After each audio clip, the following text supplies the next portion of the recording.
ব্যতিক্রম দিবস আমরা পালন করছি। আজকের দিনে আমাদের শপথ নেওয়ার দিন।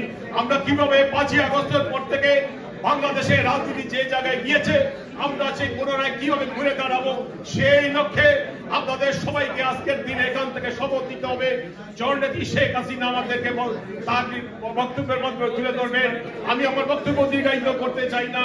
সবাইকে আগামী দিনের সংগ্রামে বঙ্গবন্ধুর কন্যা জননেত্রী শেখ হাসিনাকে শক্তিশালী করার লক্ষ্যে এগিয়ে আসার আহ্বান জানিয়ে আমি আমার বক্তব্য এখানে শেষ করছি। শেষ করার আগে আমাদের নিউ স্টেট আওয়ামী লীগের যে সকল নেতৃবৃন্দ এখানে উপস্থিত হয়েছেন আমি সকলকে আপনার সকলের নাম আপনাদের পরিচয় করে দিচ্ছি। শেখ আতিকুল ইসলাম সহসভাপতি, সৈয়দ আতিকুর রহমান এবং সহসভাপতি মহিউদ্দিন আহমেদ, আমিনুল ইসলাম চুন্নু এখানে উপস্থিত হয়েছেন, সিরাজুল ইসলাম ভুইয়া সহসভাপতি এখানে উপস্থিত হয়েছেন, বিএম জাকির হোসেন হিরু ভুইয়া গোপালগঞ্জের কৃতি সন্তান এখানে উপস্থিত হয়েছেন। এখানে নিয়োগ হচ্ছে আমি শ্রদ্ধা করে স্মরণ করছি 52 ভাষা আন্দোলন থেকে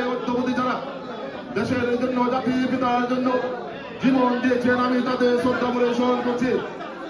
সংগ্রামী সাথী ও বন্ধুরা, আজকে ভারাক্রান্ত হৃদয় নিয়ে বক্তব্য রাখতে হচ্ছে।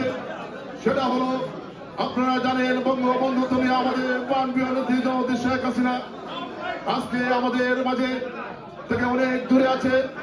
আপনারা জানেন এই খুনি ইউনূস, এই সুৎখোর ইউনূস মিডিকুলাস ডিজাইন করে আমাদের প্রাণপ্রিয় নেত্রীকে দেশ এবং বিদেশে ষড়যন্ত্র করে দেশটাকে বাধ্য করেছিল।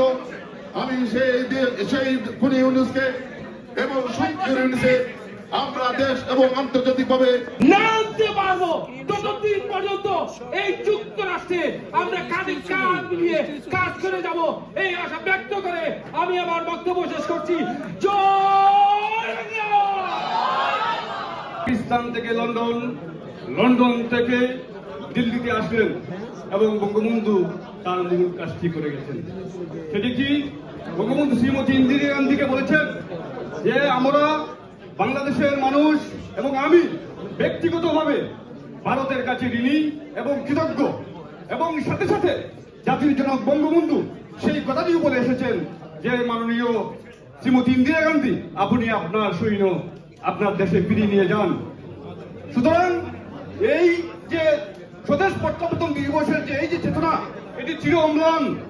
আজকে আমি এই অনুষ্ঠানে বলতে চাই, ৭৫-এর 15ই আগস্ট বাঙালি জাতির সবচেয়ে বড় ব্যর্থতা যদি থাকে, সেটি হচ্ছে আমরা বঙ্গবন্ধুকে ধরে রাখতে পারি নাই, এবং ৭৫-এর 15ই আগস্ট বঙ্গবন্ধুকে হত্যা করার পরে বাংলাদেশে জয় বাংলা স্লোগান দেওয়া বন্ধ করে দিয়েছে, আওয়ামী লীগের রাজনীতি নিষিদ্ধ করে দেওয়া হয়েছে।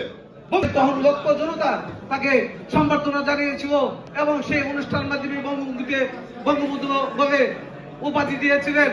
আজকে সেই অনুষ্ঠানে আমি প্রথমেই গভীর কৃতজ্ঞতার সাথে স্মরণ করতে চাই ভারতের প্রধানমন্ত্রী ইন্দিরা গান্ধীকে, যিনি সদা সর্বদাই বাংলাদেশের বিনির্মাণে বঙ্গবন্ধু শেখ মুজিবুর রহমানকে সহযোগিতা করেছিলেন এবং দেশে বিদেশে বাংলাদেশের জনমত গঠন করেছিলেন। আমি আমার বক্তব্য এখানে শেষ করছি। সবাইকে ধন্যবাদ এবং কৃতজ্ঞতা জানিয়ে এখানে সুস্থ জয় বাংলা জয়।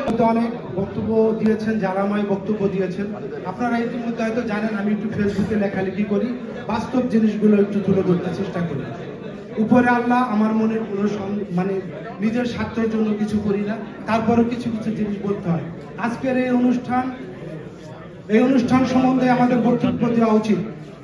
বাংলাদেশের বুঝলাম 300 এমপি, অনেক নেতাকর্মী পালিয়ে আছেন অথবা লুকিয়ে আছেন। জননেত্রী শেখ হাসিনা কিন্তু পালায় নাই। তিনি বাংলাদেশের মানুষকে বাঁচার জন্যই, আরো না হলে 3 লক্ষ মানুষ মারা যেত, সেই কারণে পাশের দেশে অবস্থান করছেন। একমাত্র জননেত্রী শেখ হাসিনাই বাংলাদেশের নেতাকর্মীদের খোঁজ খবর নিচ্ছেন, ভার্চুয়াল মিটিং করছেন, বিভিন্ন জায়গায় বক্তব্য দিচ্ছেন। কিন্তু আমরা জানি মসনদে অনেক মানুষ টাকা পয়সা ধান্দাবাজি করে কমিটি দিয়ে ঢাকা শহরে কমিটির চড়ে কমিটি কই, আজকে তারা কই? সেই বিষয়ে করব মাননীয় প্রধানমন্ত্রীর সামনে হয়তো আমাদের এই বক্তব্য যাবে না, কিন্তু আপনাদেরকে আজকে মাননীয় প্রধানমন্ত্রীর সামনে বলতে হবে বাংলাদেশে কেন 300 এমপি একসাথে কেন বাংলাদেশে নেই, কেন তারা তাদের আত্মীয় স্বজনের কারণে আজকে বাংলাদেশে আওয়ামী লীগকে এমন একটি জায়গায় নিয়ে গেছেন, কারা এর সাথে দায়ী? এটার জন্য আওয়ামী লীগের অনেক বড় বড় নেতা কর্মীরা দায়ী। এটা আপনাদের আজকে আমাদের প্রধানমন্ত্রী জননেত্রী শেখ হাসিনার সামনে দাঁড়িয়ে বলতে হবে। বাঙালি জাতি সেই বাংলাদেশের আওয়ামী লীগ জননেত্রী শেখ হাসিনার নেতৃত্বের মাধ্যমে কিন্তু আবার ঘুরে দাঁড়িয়েছিল 1981 সালে মাননীয় প্রধানমন্ত্রী জননেত্রী শেখ হাসিনার নেতৃত্বে বাংলাদেশে আবার সেই আওয়ামী লীগের নেতৃত্বে সরকার গঠন হয়েছিল, কিন্তু ষড়যন্ত্রকারীরা থেমে থাকেনি। তারা আবারও চেষ্টা করেছিল 2004 সালে 21শে আগস্টের গ্রেনেড হামলার মাধ্যমে জননেত্রী শেখ হাসিনাকে নিঃশেষ করে দেওয়ার চেষ্টা করেছিল।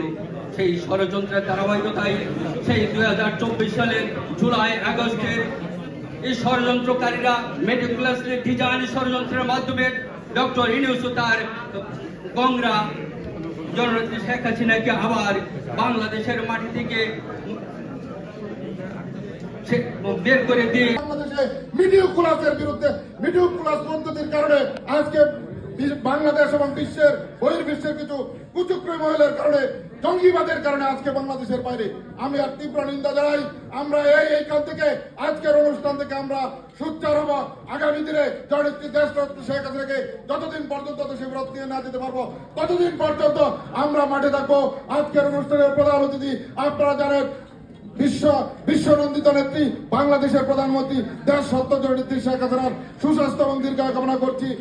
জাতির জনক বঙ্গবন্ধুর দৌহিত্র আমাদের ভবিষ্যৎ দাতা সচিব অজিতের সুস্বাস্থ্য এবং দীর্ঘায়ু কামনা করে আমি আমার সংক্ষিপ্ত বক্তব্য এখানে শেষ করছি।